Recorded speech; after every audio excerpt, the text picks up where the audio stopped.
बात करें भाई आशीष यादव का ना, तो आशीष यादव का गाना यानी कि सारेगामा हम भोजपुरी से गाना रिलीज हुआ है, जिस गाना का टाइटल है छौड़ी फसाना 2 मिनट का खेला। आशीष यादव के साथ में श्वेता सरगम गाना गाई है। फिट का बात करें तो प्रियंका यानी मुस्कान केटी एक्ट्रेस जो काम की है, एचडी क्वालिटी में वीडियो रिलीज हुआ है। आशीष यादव का सारेगामा हम व्यू का बात करें भाई 10 घंटा में 7 लाख व्यू गया है।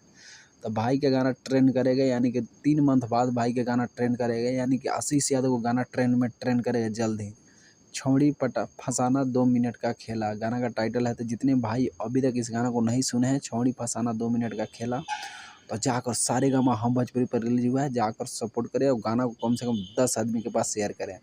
तो भाई का गाना यानी कि अंकुश राजा का आशीष यादव को गाना ट्रेंडिंग में ट्रेंड करेगा। तो जितने भाई आशीष यादव से प्यार करते हैं, तो इनके गाना को तो कम से कम 10 आदमी के पास यानी 10 फ्रेंड के पास शेयर करें। साथ ही साथ आप लोग मेरे चैनल को लाइक कमेंट सब्सक्राइब करें। अंकुश राजा यानी आशीष यादव मगही इंडस्ट्री का सबसे बड़े स्टार हैं।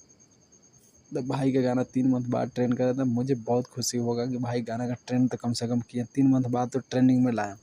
तो जितने भाई आशीष यादव को जानते हैं, तो भाई आप लोग से रिक्वेस्ट है कि मेरे चैनल को आप लोग लाइक कमेंट सब्सक्राइब जरूर करें। तो thank you so much video watching, love you all.